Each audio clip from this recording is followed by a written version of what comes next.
국회 입법데이트의 이익선입니다. 최근에 도둑 뇌사 사건 기억하시죠? 이 사건을 계기로 정당방위냐, 과잉방위냐 이 논란이 상당히 뜨거웠습니다. 형법 개정안이 정당방위와 관련돼서 국회에 제출되어 있는데요. 이 개정안을 대표 발의하셨죠. 새누리당 박민식 의원 모시고 자세한 말씀 들어보겠습니다. 의원님 어서 오십시오. 안녕하세요. 예, 반갑습니다.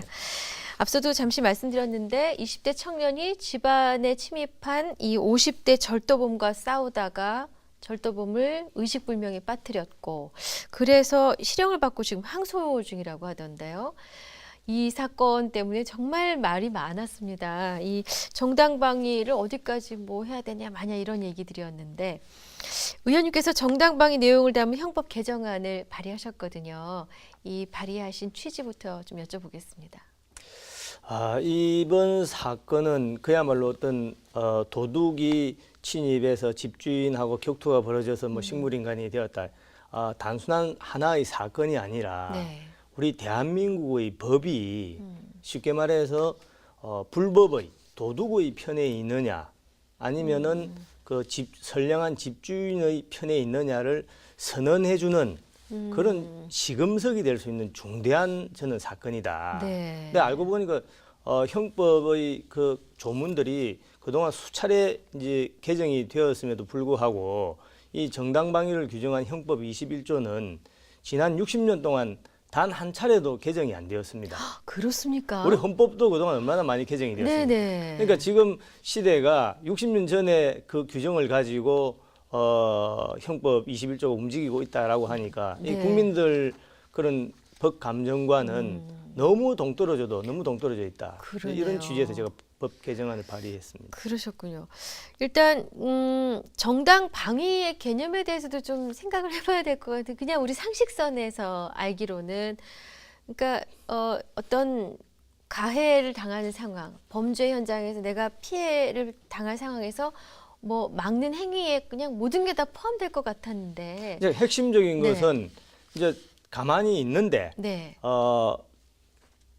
불법한 그런 자기에 대한 침해가 발생을 먼저 해야 되죠. 네. 지금 자기는 가만히 있는데 상대방이 시비를 건다. 아하. 그럴 때 내가 네. 나 스스로를 방어하기 위해서 이걸 이제 법적으로 방위 의사라고 하죠. 네네. 방어하기 위해서 대항하는 것은 이것은 법 이전에 사람의 자연법적인 권리인 겁니다. 네네. 예, 자유권이라죠. 셀프 디펜스에서. 그래서 이것은 세계 어느 나라 법에도 다 인정되는 것인데 네. 이제 문제는 어느 범위까지 정당방위를 인정할 것이냐. 네. 정당방위 인정되면은 쉽게 말하면 무죄가 되는 거죠. 그렇군요. 예.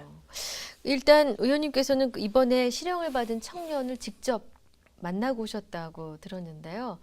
만나셔서 어떤 이야기들을 나누셨는지 궁금합니다. 제가 뭐 당시 국회 본회의가 있었는데 네. 그 보도를 보고 정말 대한민국 법이 이럴 수가 있느냐. 제가 비분간개한 나머지 네. 본회의 오전 본회의를 빼먹고 네. 직접 제가 춘천교도소로 갔습니다. 제가 네. 뭐 시쳇말로 너무 열받아가지고 간 거죠. 갔는데 너무 깜짝 놀랐습니다. 네.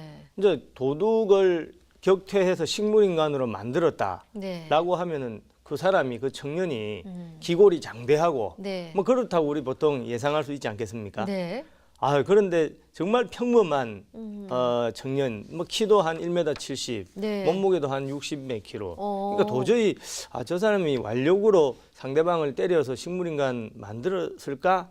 좀 의심이 들 정도로 네. 그렇게 순박한 청년이었고 전과도 전혀 없는 청년이었죠. 예. 그래서 뭐 그 만난 이야기를 지금 또 재판 중에 있기 때문에 제가 고주할 미주할 말씀드리는 것은 적절치 못하지만은 네네. 저로서는 상당히 의외였다. 진짜 대한민국의 그런 20살 보통 청년이었다. 네. 그런 말씀을 드립니다.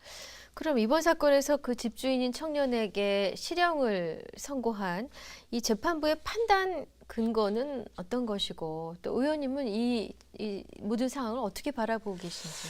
재판 진행 중에 있기 때문에 그 법관의 판결에 대해서 또 지나치게 개입할 수는 없죠. 국회의원이라도 네네. 하더라도 네. 경찰에서 수사를 하고 또 검찰에서 또 수사를 하고 기소를 하고 지금 항소심 재판 중에 있는데 네네. 최소한 저로서는 좀 납득하기 힘든 그런 수사였고 또 판결이었다. 이제 뭐냐면은 우선은 이제 그 경찰에서 또 검찰에서 이제 불구속으로 기소를 했죠. 네. 했는데 1심 법원에서는 법정 구속을 시켰습니다. 네. 징역 1년 6월을 선고하면서. 예. 그러니까 이것은 징역 1년 6월 하면은 사실은 상당히 중한 실형입니다. 그럼요. 예, 네. 초범인데. 예. 그러니까 대한민국 법이 우선 그 옳고 그름을 떠나서 이 20살 청년한테 이렇게 야박할 수가 있느냐. 이제 그런 생각을 가졌고 네. 두 번째는 물론 검사다 또 법관은 법률 전문가지만은 네. 일반 국민의 그 건전한 법 상식 네. 이것을 도외시하면 안 되거든요. 네. 왜냐하면 사법권이라는 것도 주권자인 국민으로부터 나오기 때문에. 네. 그런데 많은 국민들은 이런 케이스에서 도둑이 집에 들어오면은 당연히 자기와 자기 가족을 지키기 위해서 방어 행위에 나서는 것은 누구나 당연히 그렇게 해야 되는 거 아니겠습니까? 그럼요. 그 사람한테 오히려 박수를 치든지 상을 줘야지 그 사람을 차가운 감방으로 보낸다.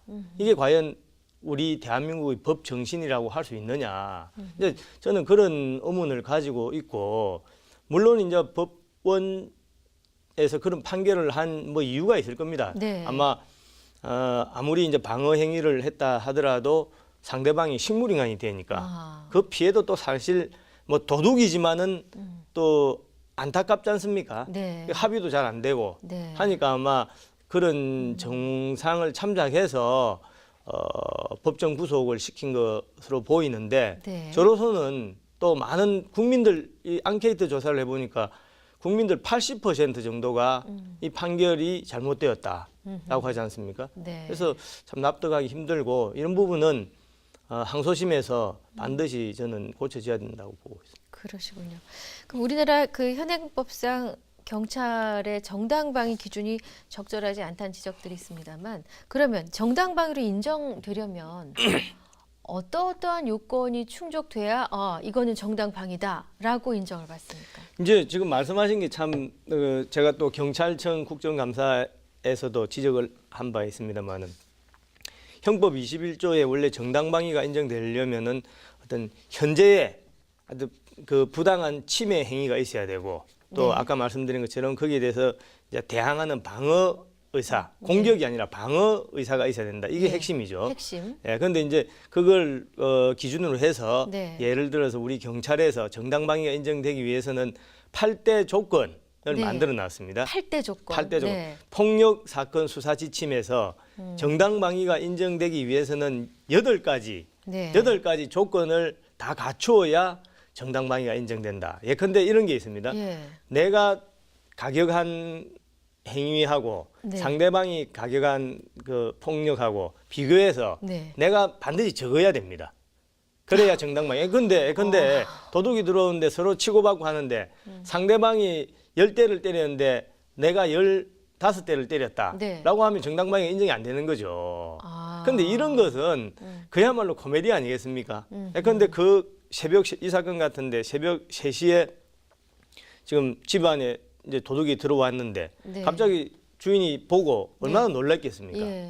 그 도둑이 칼을 들고 있는지 총을 들고 있는지 알 수 없죠. 또 가족 어머니와 누나가 자고 있었는데 어머니와 누나한테 또 무슨 어떻게 짓을 했으면- 했는지 알 수가 없는 거죠. 네.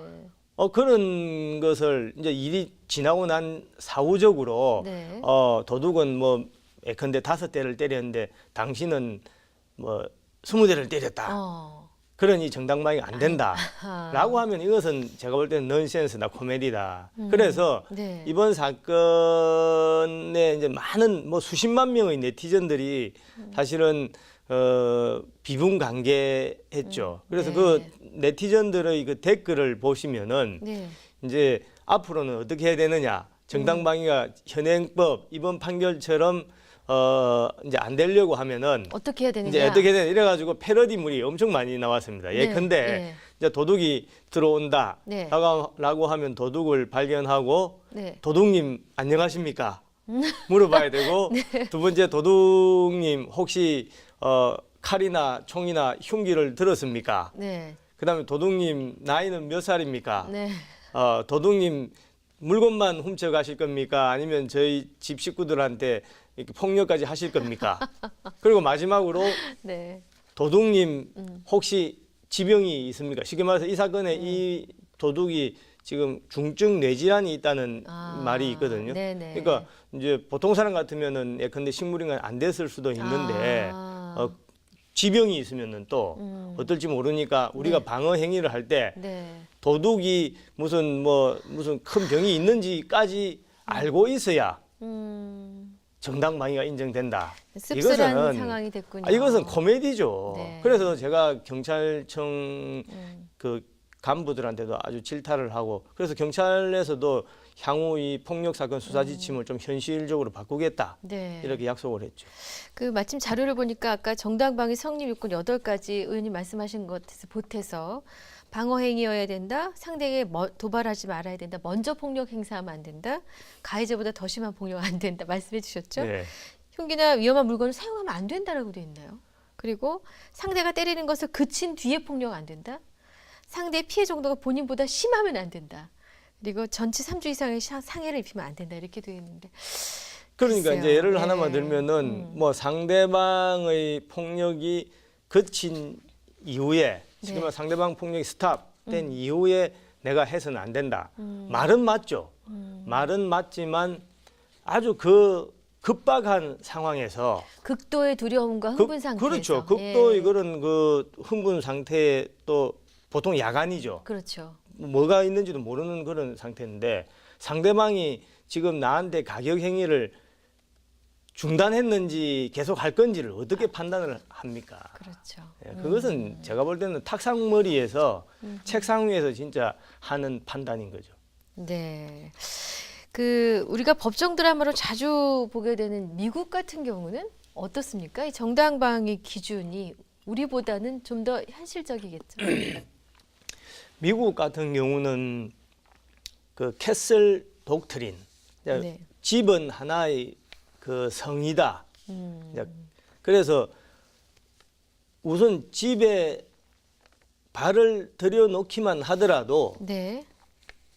총을 쏘아도 된다. 음. 라고 우리가 그런 이제 말을 드라마에서도 보고 그렇죠. 소문을 들은 적이 있지 그렇습니다. 않습니까? 뭐 주마다 네. 다르겠습니다만은 그 정도로 이 개인 프라이버시가 중시되고 그렇기 때문에 우리와는 비교할 수 없을 정도로 정당 방위의 인정되는 영역이 네. 상당히 넓죠.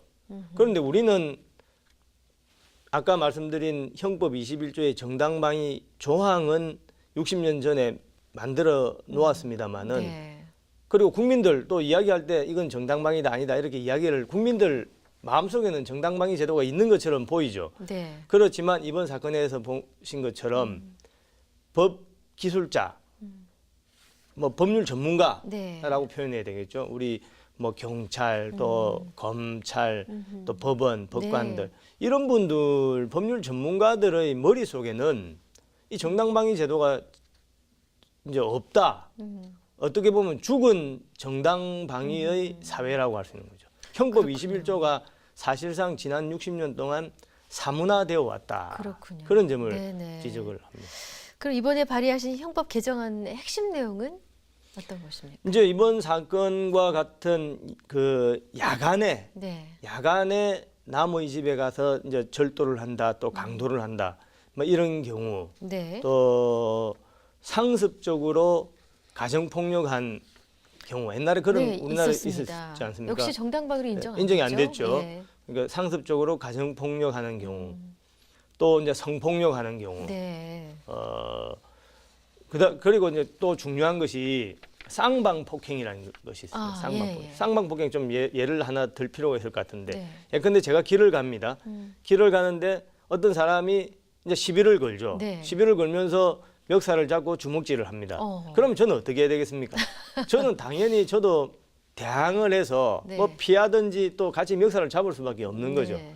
이제 그런데 여태까지의 우리 이 사법부에서는 이런 경우에 대부분 다 두 사람 다를 그렇죠. 쌍방을 다 입건해서 전과자로 만듭니다. 아하. 그러니까 당한 사람 입장에서 그냥 길 가다가 상대방이 이제 도발을 해왔는데 네. 당한 사람 입장에서는 굉장히 억울하겠네요. 납득이 안 가는 거죠. 왜 내가 네. 같이 입건돼서 전과자가 되냐? 이게 대한민국 법이냐? 네. 그래서 이런 경우 쌍방 폭행의 경우 아까 말씀드린 야간 주거 침입 절도, 상습, 가정폭력, 아동학대, 네. 성폭력 이런 네 가지의 경우에는 원칙적으로 정당방위를 강력하게 추정해라. 네. 프랑스 형법에 이런 규정이 있습니다. 네. 그래서 뭐 미국까지는 우리가 못한다 하더라도 네. 최소한 이런 네 가지 국민들이 많이 접하고 관심이 있는 이런 네네. 네 가지의 경우에는 원칙적으로 그 방어 행위이기 때문에 정당방위를 인정을 해야 된다. 네 가지가 쌍방 폭력, 성폭력, 가정 폭력, 그리고 아동, 그다음에 야간 주거 침입. 야간 주거 침입. 예. 아하. 이 네 가지에 대해서. 네. 근데 이제 일부 법조계에서는 그 정당방위에 대한 입법화 이 필요성보다는 양형을 가지고 이것을 좀 조절할 필요가 있지 않느냐라는 의견도 있는 모양입니다. 이제 물론 그런 말도 일리가 있죠. 이제 제일 문제가 지금 사법부에서 솜방망이 처벌. 네. 그런데 뭐 사람을 살인했는데도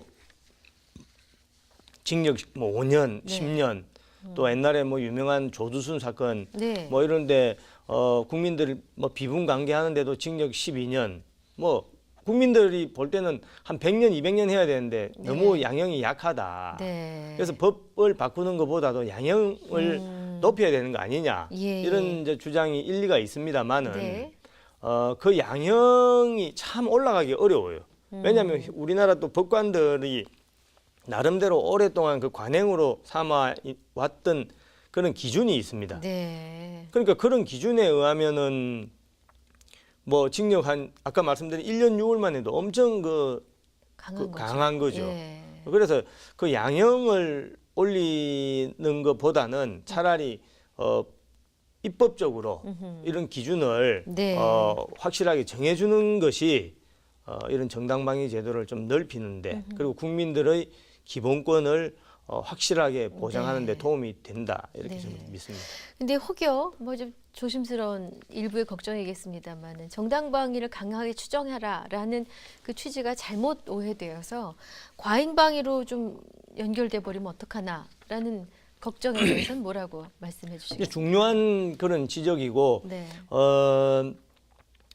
상당히 신중할 필요가 있다. 신중할 네. 필요가 있다. 뭐냐면은 우리 법의 기본 원칙은 사력 구제, 네. 사인에 의한 그 보복을 금지하고 있습니다. 그렇습니다. 제가 누구한테 당했다 하더라도 네. 그 사람을 처벌하는 것은 제가 아니라 국가에서 처벌을 해야 되는 것이죠. 네. 그런데 이제 이 정당방위를 너무 또 남용을 하게 되면은 네. 상대방이 예를 들어서 저 뺨을 때렸는데 제가 칼을 꺼내서 상대방을 배를 찌른다. 네. 이런 것은 누가 보더라도 과잉방위라기보다는 이건 범법행위죠. 그렇죠. 네. 그 격차가 너무 심한 거죠. 예. 그래서 이런 그 남용 행위를 쉽게 말해서 인정해주는 꼴이 되어서는 안 되기 때문에 네. 정당방위의 폭을 넓힌다 하더라도 그런 극도로 초과된 그런 부분은 당연히 이 법에 따라 처벌해야 된다라고 저는. 네네.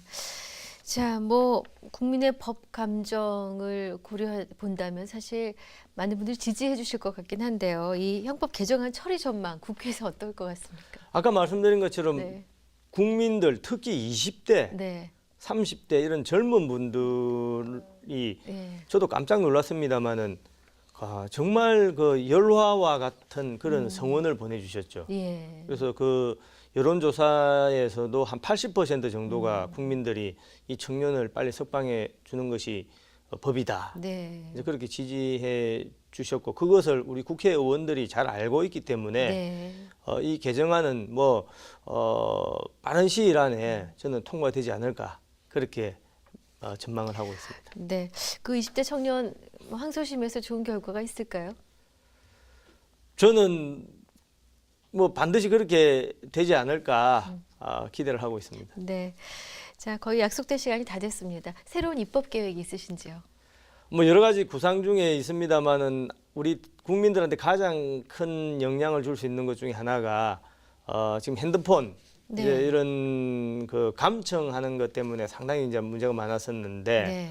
이런 부분을 프라이버시를 보장하면서도 네. 또 이런 법 질서를 지키는 또 네. 국가 안보를 지키는 이런 균형점을 맞추는 그런 작업, 통신비밀보호법에 대해서 네. 여러 가지 준비를 하고 있습니다. 네, 오늘 말씀 고맙습니다. 앞으로도 국민 여러분들의 그 의지, 또 바람을 잘 담아서 입법 활동해 주시길 바라겠습니다. 고맙습니다. 감사합니다. 네, 입법 데이트 오늘은 새누리당 박민식 의원과 함께한 시간이었습니다. 함께해 주신 여러분 고맙습니다.